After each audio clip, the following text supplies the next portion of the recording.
Good morning and welcome to Throwbacks with SPC. I am your host, Rhea Paul, and I'm here with my co host and boss, Mr. John Arnold. If it's your first time tuning in, Throwbacks with SPC is where we look at the successes of our facility, and we're doing this through the lens of our stakeholders. This is not just organizations, but event promoters and artists and other people that have held various events at Chopard Complex. This morning, of course, is no different.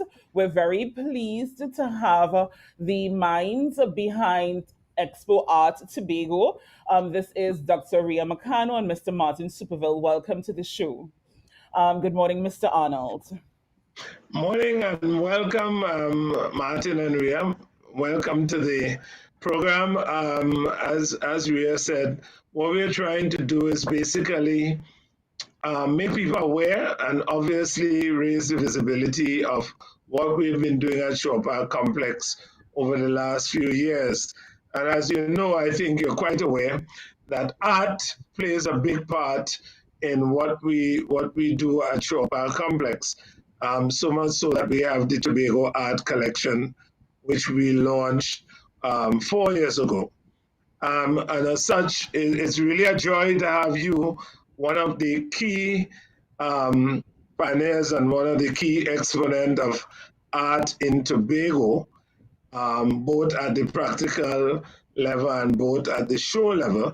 And I think it's good to have you here, as I said, to share some of your views and look back a bit at some of the work that you have done.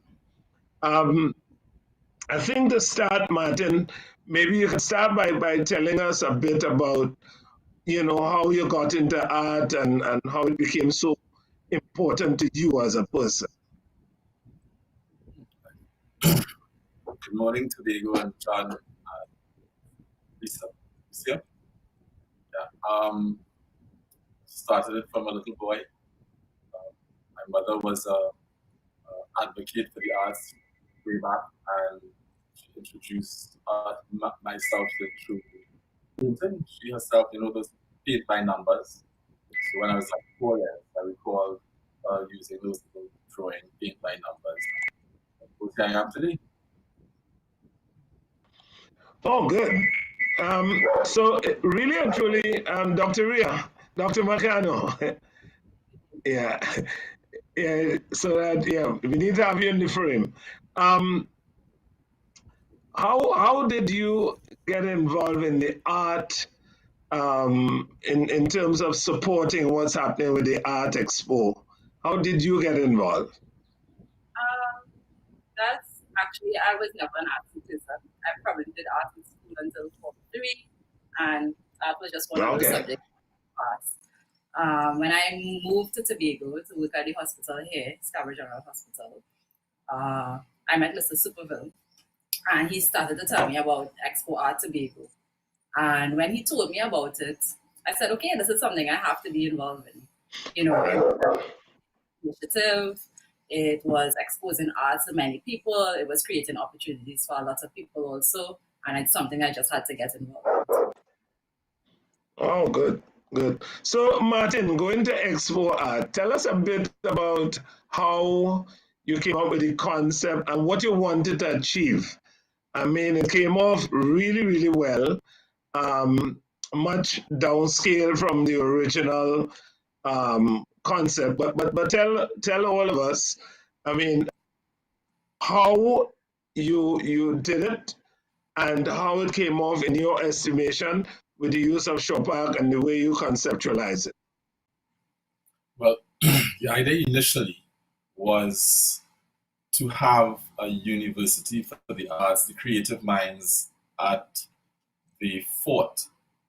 And we pursued that for over a year to try and bring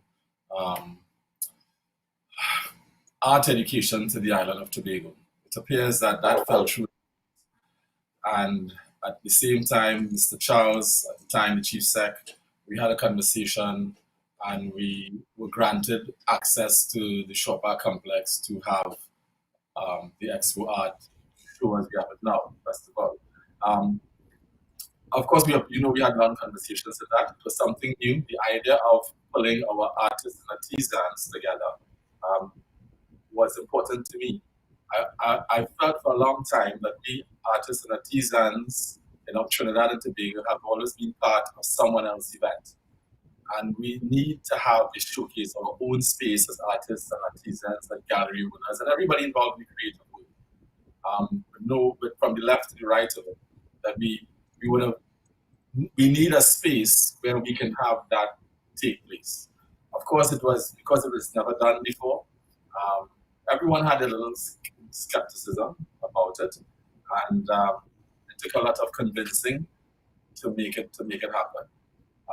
We spoke with you initially about it, and you, a person involved in the arts, saw the benefits to the island by assisting in the use of the building, and it's a massive building, beautiful inside, and the outside doesn't compare to how the inside looks, and it has many spaces for so many things. It's funny you said that because I hear you reverse sometimes. Yeah. No, I said that's funny because sometimes I hear people speak about how big it looks outside, but when you come inside, it's not as big for them, So I'm just laughing at the way you said that, yeah. I can understand that taking place because generally the person sees the outside of the corridors, which are 4 levels to begin with. It's lots of spaces for seminars, which I know you've utilized over the years, that the building is there. This is another aspect of what could happen in a space at this time. All the things that have been involved in Chopin builds the arena up for the compound. And it's good to know that we have someone on top who is into the arts. Sometimes you don't have people who are on top, and they're controlling the body of creative minds below. And there's a distancing because they may not have that passion and drive. And we know that you have been... I call it championing, yeah. For music. And we pushed it for years in the island. And having the shop back and having a space where, it wasn't about myself. I myself have a gallery. And right. The idea of the event was there are lots of creative people, but there's no outlet for them to showcase their work. And there's no outlet to say that. I feel that we could be the Sotheby's of the Caribbean. I think there's no artistic... What's the word? Sotheby's. We can be the Sotheby's of the Caribbean. Oh, okay, right. Okay. In branding the island, because it's a tourist destination, a tourist island, I thoroughly believe things like music and dance and art are supposed to be the forefront for a tourist island. And these are the things that we need to cultivate. And we have lots of people with talents, but if we don't pursue it, then they go into something else. They would go into accounting or something else that would pay their bills. You're coming out of school, and the situation prevails where, for instance, you may go to one of our universities or establishments, and a person learning painting leaves the university, but they now have no idea what to do from there. Whether they go to an art gallery and hope that the gallery likes what they're doing, because it's art is such a personal thing that even though that artist, they love what they're doing, the buying public and gallery owners may not find it that interesting. So it's how do you bridge the gap with people who want to learn in the creative world, and that carries everything. But they're making straw hats, soaps, candles, and developing a market for it. And when we spoke with you and you saw the benefit of the access to the place, and we had it for 4 days, one of the things that you mentioned was that this is something that can be added on. Oh God, they make my heart sink to the ground when I hear that, because this is what we want. This is what we need. As a creative person, I grew up where it didn't have 3/4 of the things you have now supported. In fact, in school, you might be up with 6 students. 6. Now you have a push where you have so many people in the creative world doing things that we need an arena for it. And we're so happy that you gave us that opportunity. What I can say about the staff, most people don't know that much about the creative world. And your staff I always remember this guy, Sean. But Sean was a really nice employee I had there. He was a security guard, but this guy was just there. helping everywhere he could. Yeah, so valuable member of our team. Yeah. See that again? A No, he's very a, unique, very yeah, unique worker. I don't yeah, think, yeah, very unique. Yeah, Dealing very unique guy. you can. And Throwback is not small. When we had this event, it wasn't just 2 floors. Remember, we said the place had 4 floors. Yes. It would take. I remember a news person. I don't call the name. Said that she would pop in to see the show, drop in for a half an hour. She said it took her 3 hours. 3 hours to walk. Now, what it means is if you're on one side of Showback and you shout out to the loudest you could in your voice, nobody on the other side is going to hear. It is that big. So it was a beautiful corridor to showcase art in the walls. Remember, Showback already, as I said, its own collection. So as much as we couldn't facilitate all the amount of wood that could be used in the corridors and so forth. Yeah. So it was very useful, and I'm sure you noticed that. But we entwined with your collection. The whole people who may have never seen the Shop Arts art collection, now got the opportunity with Expo Art and the Shop Art. So the show was even much bigger than we could even imagine. And that was phenomenal. What I want to ask both of you, because you all had the experience of the art. So one of the things I noticed is people's appreciation for art varies a lot.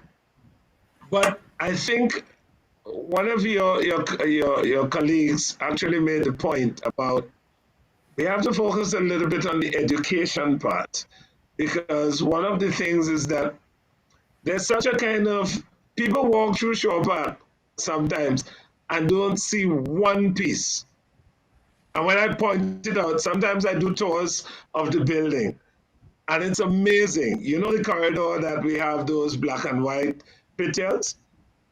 Correct. You know the corridor on the left side when you're coming in? And I always stop there because there's some very interesting images of Tobago, right? They're not art, they're photographs. But I don't know if you remember, they're all black and white. But it's amazing how many persons pass that corridor and don't see one piece. I'm always amazed at how people don't see art or they don't see photography and they pass it. I mean, pass it back, forth. How do we raise the awareness of art in a place like Tobago? I mean, I think it's a matter of a level of exposure and being exposed to the consciousness of art. Because being a newbie to the art for myself, I can tell you at 5, 6, or 8, I would pass a painting straight to the wall and not even consider what it is, what it means, what it stands for. But then with being engaged in the art and being exposed to it, you understand, you get that consciousness, okay, this is a painting, what does it show? What are the perks of having it here? It might even show you that, it's an investment, because a lot of people don't know that art is an investment. There are very few things in this world that appreciate. If you buy a brand new car and you drive it from the showroom to the road, it appreciates. Land appreciates, art appreciates. And it's an understanding how art is important to us. And then to raise that awareness is something we have to do from a schooling level, get children familiar with that art is important, what it brings to the plate, what you could do with it, even as Mrs. Cooper was saying. Not just that I can paint, but what can I do when I have it? A lot of people paint and they have nice work, but what do I do to just hang it up on my walls? They don't understand the levels of marketing, what it entails to get your work out there. So again, I think it's about reculturing and re-educating the populace. Because if you're not re-educated, then you don't know the importance of art. Take for instance, you might do one painting, and you know how in your world artwork is important, and you have computer graphic artists. And you would take, somebody brings one image. Now that image might sell for, let's say, $3,000, $2,000, $3,000. But you can take that same image and put it in a bottle that represents something. You can make it into prints. You can sell $1,200 each and make more than that is sold the actual painting. So it's these little things of how to sell your work, how to market your work. I don't like to sell because it seems so commercial. How to market yourself, build yourself. When there's a confidence in being creative, you are a creative man making music, and I have your music, very nice, by the way. There's something about being in the world where we are made in the image of God. He's the creator of the universe. And what you're going deep, boy. Wow. And you see, like you come out when you're not making, it's something about cooking up a food and people love it. You cook a meal and your family loves it. And it's oh God, man, that tastes real nice. Do you know that praise, that feeling, that greatness that comes to heart? Just that meal. When you make something with your hands, it's always different than if you just buy it from a shop. You always hear people speak about handcrafted. There's a reason for emphasizing handmade.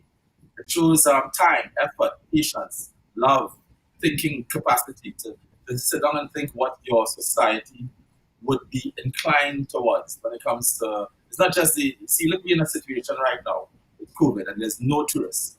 How do you make a living now? Because you depended on some foreign community. Now you have to depend on the same people who would all of that savvy towards us. You have to work to recondition to make a living. If the borders didn't open up for a year, you can't sit down waiting for tourists to reach and nobody reach. Good point. Your people that in your society, you can't sit down there waiting for it. You can't sit down and say, all right, any tourists come back, the hotels will be full. What happens if it doesn't come back? China and America, these places even though we are safe, thank God, and we did a good job in maintaining it. You have a case where now it's blowing up in America and blowing up in Brazil and blowing up, still running rampant all through the earth. So we are not going to see visitors here in a while. So are we going to just sit and say, all right, we have to do something? That creative mind had to change. If you were doing something with Tobago in it for tourists, now you can't put the word Tobago because that was a tourist item itself for Tobago. You might have to have the palatoupe for the visitor who coming from Trinidad want something for Tobago to go back and identifying where we are.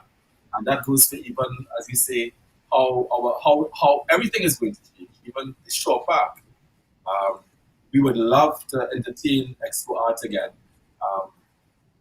You know that the compound of shore Well, park. I mean, the way art was done, it fits into your social distance will work. I mean, I was looking at the document for holding annual general meetings. And I mean, it's all based on the amount of persons you expect and how you spread it out. They give you the measurements in square footage for X amount of persons. So, I mean, if you expect 100 persons, 200, you'll probably have to look at a place like Queen's Hall to have an AGM where you can spread out those persons, as opposed to a smaller space. But I think to address a very good point you make, and I think one of the things we have to use this period for is the same thing Rhea is talking about, which is educating people about a lot of things. Even the artists themselves have to be now, we find that in the music industry, you now have to now take this time to now show people, because now they realize, hey, what is my job? I don't pay taxes. I don't do NIS. We now have to let people understand you have to start taking yourself seriously. You understand what I'm saying? You are part of the landscape of being employed. So you've got to follow those rules if you want to benefit when the hard times come. So you're dead on with some of the things that we have to do now. But I think Rhea had something, I saw it on her face. But now you're seeing artists, musicians doing online stuff, but they never did before. Online shows, that. Because of one good thing about being in the shop when it comes to art and a display, generally an art show is founded on social distancing. You don't have 500. Correct. It's all That's what I was trying to say. Yeah, correct. Dance through the event. They move from table to table. So you're gonna have, if someone is on a table, let's say you have a table artisan selling the jewelry, and be already conscious of the social distancing. It would mean that person can easily turn around and watch some paintings and go to our next table. It's it's not any government where line up and it's one after the other. You can easily move in art shows, you can easily go and come back. And I really like Chopin for what we did. It was a really nice. Yeah, thanks a lot for that. Rhea, I saw you with a question on your face. No, I was just thinking back to one of the conversations that we would have all had prior to today. Mr. Superville, you would have indicated that you would have had a passion for just influencing and molding young minds to have a greater appreciation for art and just bringing those talents out of them. Because, okay, if it is at the present market, you don't necessarily have tons of people that are appreciative of it, you can definitely start molding younger people to grow to have an appreciation for that. Do you see how Expo Arts, or at least future events, you would probably have some element of education for younger people as part of it? But what I have to say is all minds matter. All minds, M-I-N-D-S. Okay, let's be clear about that. But I'll be clear. Sound like all lives matter. Yeah. It's always been said that do everything for the children. Do this for the children, do that for the children, educate the children is the future. But truth in fact, the children are learned from example. So the idea that it's only about the children, I don't want to pursue that thought at all. The idea is that if we could at least adjust how people perceive art, the adults, means that they could also educate their children for themselves. It is not just about leaving your children in the hands of other people to educate them. We, the parent who does not know anything about art, for the first time, you're getting an opportunity to be engaged. And that happened. We had lots of school children, John, we had lots of school children, oh God, we had to control them. We had people had to come in to volunteer to move the amount of children around. At the same time, those same school children brought their parents back at the end of the week, and because it was Thursday, Friday, Saturday, Sunday. So on Saturday, you had something taking place where they were bringing their parents was now bringing the whole family back to the event. So we'd like to say it's definitely a family-oriented event.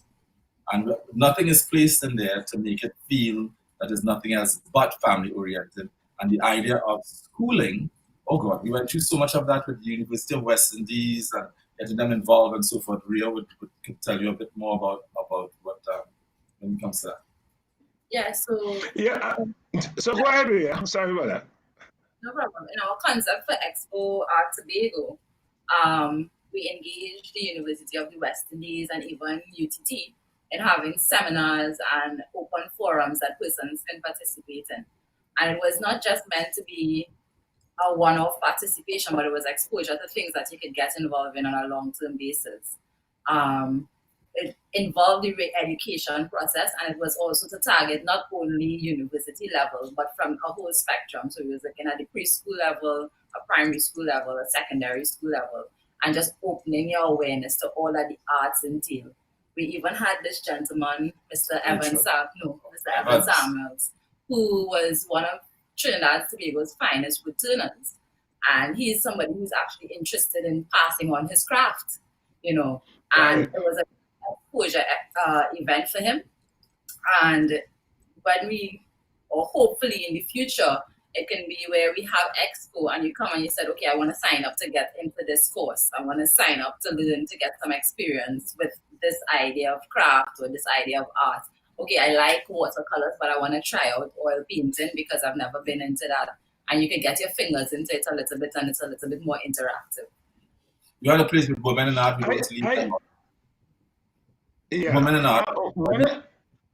Sorry. Go ahead, Martin.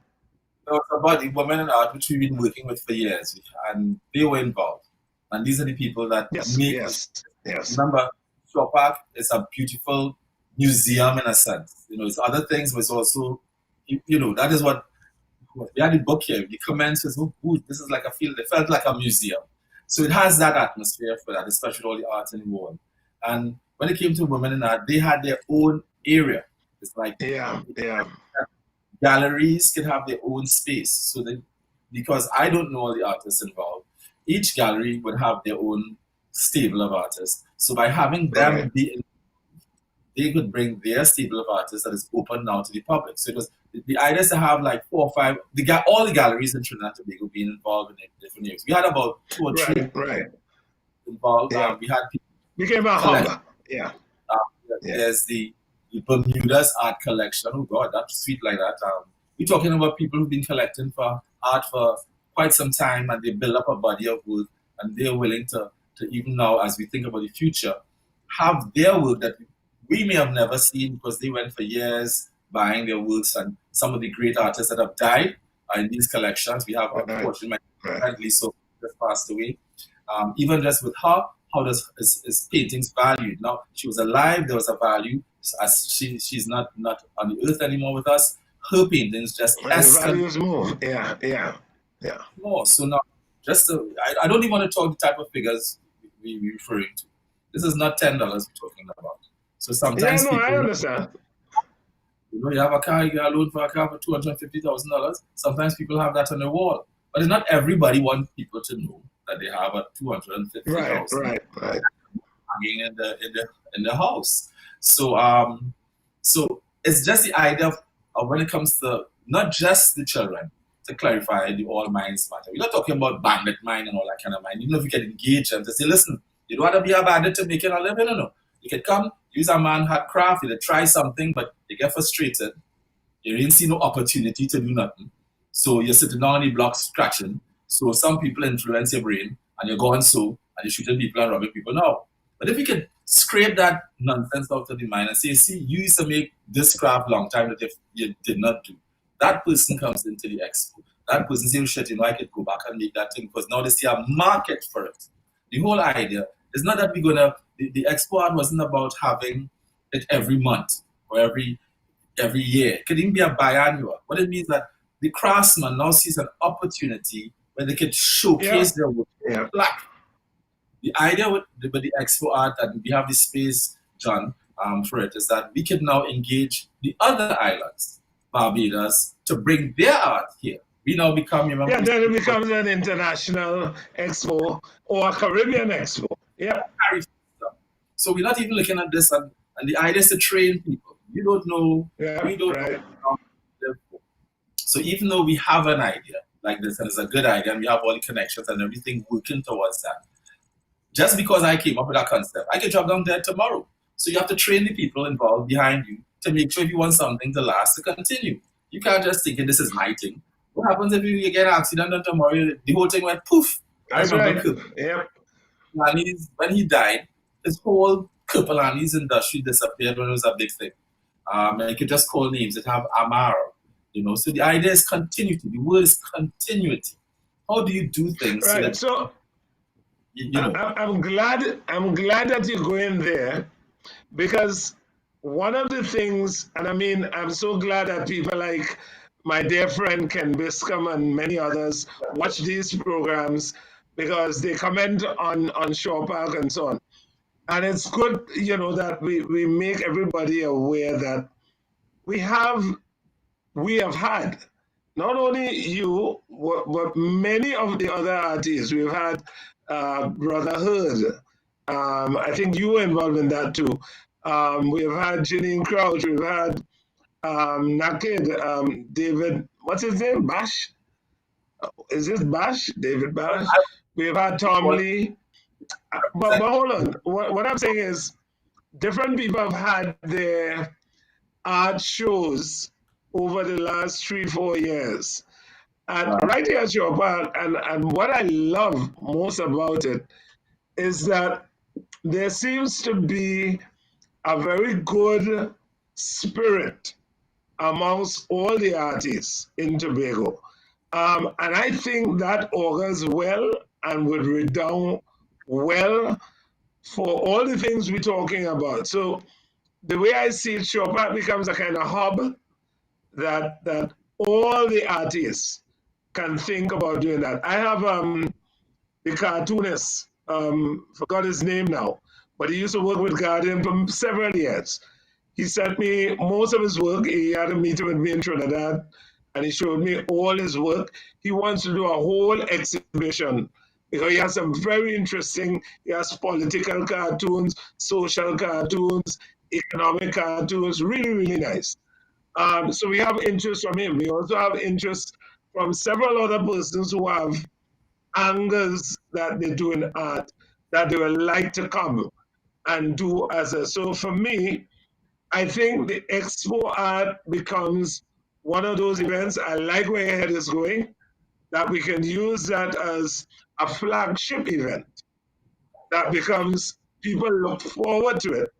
And this becomes a flagship event for artists, artisans, everybody, that this is one of the flagship events you must be a part of.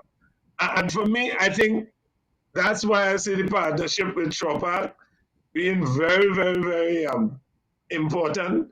And I hope that we go to Expo Art too, where we can have the same concept and build on it. And I like where you had going even with the Caribbean. The other one, not to go too long. Hold on, not to go too long. The other one, I saw James Armstrong doing something which I wish more artists were doing. He would come on and he would say, this is a process of painting. And then he shows the progress of the painting for like 3-4 days. So today he shows you what he is doing. And he's showing you and explaining it to you. The next day, by the end of the week, you see the final formation. I thought that was one piece of creative showmanship that I would like to see. Even when you talk about Expo Art, we have to look at how we stream it, right? To an international and a Caribbean audience. Those are my comments. I love the way that it's a teaching, because even when James was doing, someone liked art or loved it, and they had no teacher. Just like what he did, you yourself could develop that proof. Yeah. So things are well done. These are the things that Expo would doing live demonstrations. We had one or two, and like stuff. We still did sublimation printing. So take for instance that they did some business here with that, because they came to Tobago for the first time, set up the printer, and did to show the average person who is not even inclined to art how you could be involved in t-shirt designs, computer and a printer and so forth. So it's developing a market where people sometimes people come and say they want to be in the arts, they love it, but they're not as gifted or doing this and that. So there are other aspects that they can also make a living from. Just silk screen printing. You don't have to be an artist to do silk screen printing. You just have to know the process how you go about doing it. Okay. Right. If you want to put something on a t-shirt, you have a printing company. 3-4 artists doing work, but it's your company. Right. Yeah. Printer. They can go and print a breadfruit. Print on demand. Yeah. Oh, there's a name of a company trying to call that print on demand. I know, print on demand. Yeah. So what it does to even with that is, because once you say art, you're talking about printing, t-shirts, silk screen. Furniture design is also. It could extend to the far reach of architecture and all sorts of lamps, shades. If we don't know this, we're not going to approach it. We have a bamboo patch in Tobago. Bamboo patch meaning bamboo is a hardwood. You can do anything with it. I will also show school children they can make bamboo car. It have bamboo cars driving, bamboo bicycle, bamboo cups, bamboo this, bamboo everything. We have bamboo growing everywhere in Tobago, and the only thing we just use it for is a bus bamboo and one of those festivals or Christmas, right? Decking, and bamboo is a hardwood. Countries they use it for floor, they use it for all sorts of things, and we have it growing in our backyard, in river, everywhere. When dry season pass, it is wipe out all the bamboo with fires, and we have this substance here, and we don't use it, not a piece. And you ask how come we have bamboo spoons, bamboo cutting boards. Man, they live so long. If you Google it, it blow your mind. And just one thing, bamboo that we could use as a hardwood and make all sorts of things. And it's not even hard. I'm sure you have a bamboo utensil at home. You just cut it. You have a bamboo cup. No, where I live, no bamboo. Only houses. Where I live is only houses. Yeah, no bamboo. But one more thing, Martin Rhea. So one of the things in the creative sector is that we asking for firm policy by the Tobago House of Assembly for the creative sector, because we feel if you get the policy from on top, then we will have championing of many of the creative sector initiatives. What for you, and this is my last punch in, what for you would be one of the things that you would like to see those who are in governance do for art? If you were to say the one thing that really you think we should start now, what would that be in terms of art? I would have to be very selfish. I would like to teach. This is the selfishness. I want to teach in a school. I did not have the papers through the years to say that I have passed in art and passed in this. I just did it hard knocks. I can do all sorts of things. The list is vast. And yet, I can't teach in a school because something there says that whatever I've done, now understand this. UWI sends students to find out about my career. And if I say I want to teach in a school, that I have to go back to you. So, go ahead, Rhea. A selfish light, but the idea behind it, or the concept that we should take away from it, is that we need to have a consciousness to trade men, because you have a trade.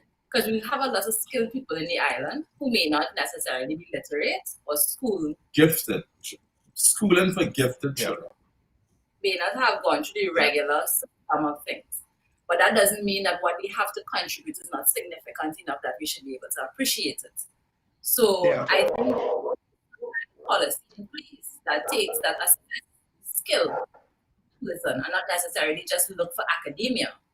To say that academia is based on what you can do. You have all the documents and may not be able to do the task, but you may have someone who can do the task but don't have the academia behind.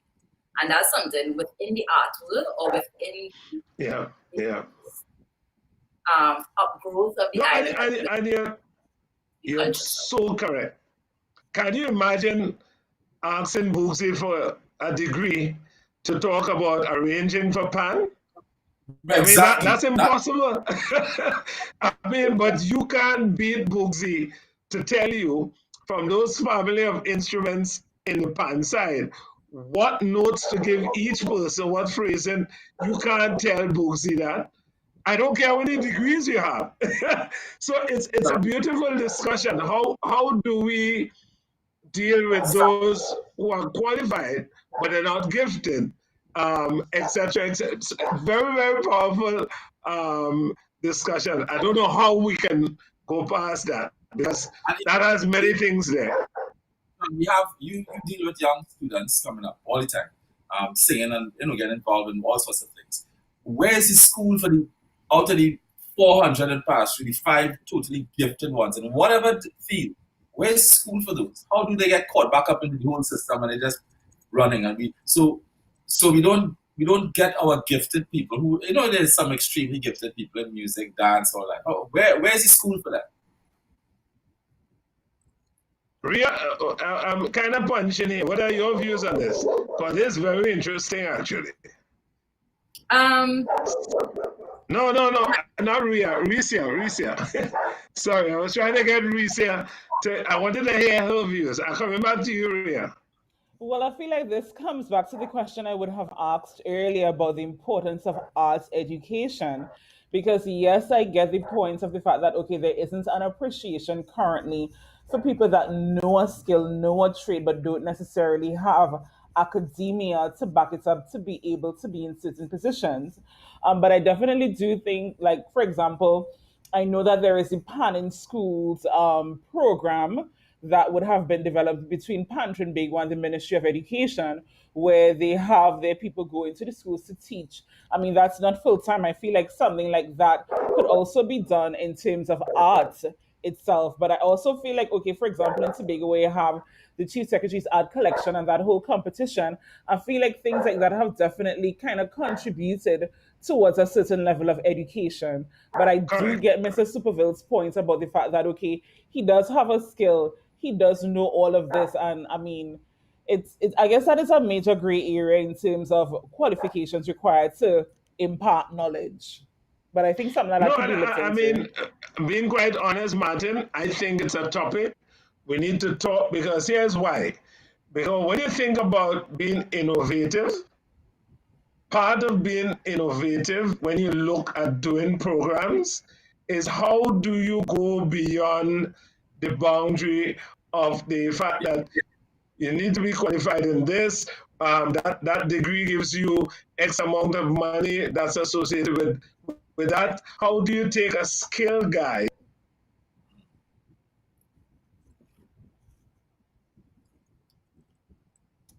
Miss Donald, I think that we just lost your audio there. Yeah, I think that it would probably be your Bluetooth headphones. But what I can say in the meantime, Like we said, go ahead, Rhea. is that within, Oh no, my oh yeah, gosh, you won't believe what happened. What's okay? Oh wow, this is all live. This is all live. I had the microphone muted. Wow. That was unusual. Yeah. Okay. So I don't know what it is. I can't even record. Yeah. Well, okay. All right, let's go. No, but But I was Rhea was making the point oh sorry. about the skill. The fact that we have to find this is we can't continue it here, but it is a discussion that because I was making a point about innovation. Even in preparing programs, we have to be innovative to go past the rules of engagement. So where we say these are skilled people who have something to offer that somebody else can't have. I have never done a degree in choral arranging. Never. Absolutely. In choral arranging for choirs. But you can't give me a song and tell me I will arrange it. I will arrange it for 6 parts if you wish. But that comes from experience doing it. But if you ask me for the qualifications, I don't. Yeah, you know, I don't. one the concept that, because I think that was kind of bypassed of the gifted student aspect that Mr. Superville would have touched on. With regards to, for myself, I can use as an example. From a child, 5 years old, I would tell you that I wanted to be a doctor. And sometimes we have children who are already set into what they set out to do for life, but we don't do anything to accelerate that process.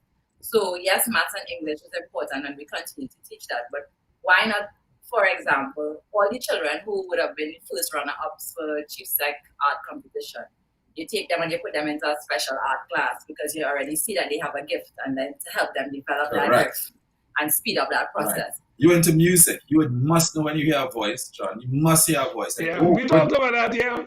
When you hear a voice, can we line that voice up for the kind of training that voice needs? You mean a dancer. You see a dancer, you say, hey, that we want to follow that person. And we have to do it in such a way that we do it like picture and we put a tag so that we do the metrics and measure how the progress is going. And we put a video camera behind them from since they were small right up. And that's what we have to do. Correct? Correct. But as I said, this may not be the forum. But where you would see where they find somebody who could solve a problem really quickly and they say, okay, we're going to pay for you to go to school, but then you come back and work for us for 5 years. So, that kind of investment into somebody that you see that gift in. So you ask, what is the one thing? The one thing is a cocoon. It can't just be one singular thing, and it would involve, if once you're in the creative world, my world touches your world. It is said that music and art are entwined, that something to do with color, so that you can feel color and hear music, or you can see music. It's entwined. So, but that is not things like poetry. That's spoken word. But where's the platform fit? People singing and doing a little thing in a bar here and there, fighting. Where's the poetry? Where's the documentation? Say, all right, this one is our poets in the island. This is our this. We can push these people. This is the people not to go in school and develop your music in here. I into music. I'm not a musician. It's like how Rhea's into art, but she's not an artist per se, but you're still involved. And I'm so love of music, but I don't sing, play anything, nothing at all. She plays all sorts of things, piano, this, that, all kind of. But I still want to be involved in it.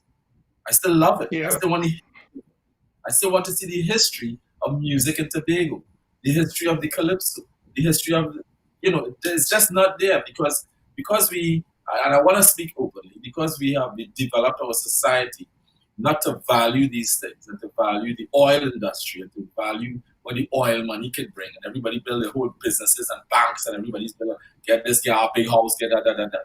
We lose sight. We take all the arts and channel it into something called carnival. And if you're not associated with that, that is, too bad. You got to fight on your own. So if you want to be an artist or artisan anyway, you always have to focus on a celebration called carnival to make your product come out, to go on and something in the Queen's Park Savannah, to do this and to do that. So this is where coming back to where the shop back is. In working with you, we are happy to say that you gave us the opportunity, and we hope it continues to develop that space for that artisan, so we can make a living and people can see how to grow and learn things and come in and learn. Mr. Evans is a bowl making man. That's a nice point for us to bring the program down to a close. Actually, we've been doing this for 6 weeks. This is the longest we have ever had the show run, which speaks to the quality of what we are talking.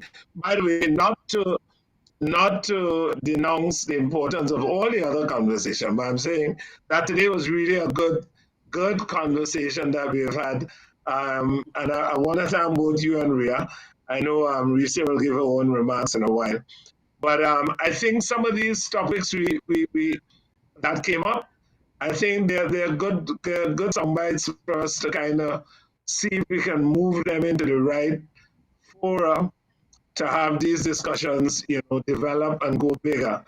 Because I think, as I said, I am convinced that the creative economy of Tobago can go places if we have firm policy and if we have good support all around. I think we can get all the stakeholders and players on board to really make it a viable industry and contribute big time to the GDP of Tobago. Big time. But it calls for firm policy. Rhea? In closure of this event, I'd just like to steal 30 seconds of your time again. To just highlight, the park was very ambient in the presentation of Expo Art. The air conditioning system was on point. It was cool throughout the entire day. We had music running live through the entire system. So it was a very artsy moment that we had. That's true. Yeah. And would have highlighted that, it's a flagship event. The term I like to use is that we would like to make it a calendar event for Tobago, so that year in, year out, we'll look forward to coming to Tobago specifically for this event. And we want to thank you for having us here in your forum. I think that this was important. It put out a lot of points with regards not just to Expo, but to show up our complex, and it will raise some awareness. And it was a pleasure to be here, most definitely. My last 2 seconds. Big up the doctor, people and them, man, who saving me lives and have the island clean and getting talk about Expo Art, because we had COVID, things like how the world is, we couldn't even think about it. And all big up to the A&E division where Dr. Marcano is from, and right. Hospital. You have a real good looking hospital in Tobago. Nice and clean, I want to say that, real clean. It is, compared to the one on top before, we was trying to turn into the university. The hospital is real clean and nice and neat, and I love it. And I like your 2-second plug. Yeah, all right, Reese. Thank you very much, guys. Thanks. Thank you all so much. Thank you to our viewers for sticking with us. Rhea, can you tell us where viewers might be able to get additional information about Art Expo and future events, or just your social media and stuff? So, besides Shopper Complex, besides you all, because we're on other sites. Go ahead. So you can contact us via email at expoarttobago@gmail.com. You can contact Mr. Superville directly at 790-9988. 7099988. You can contact myself at 790-7174. And you can also check us out both on Instagram and Facebook, Expo Art Tobago. And definitely in the place of the that's Expo it. is. Expo Art Tobago. Yeah. Thank you you, so guys. much. Shopper knows about Expo.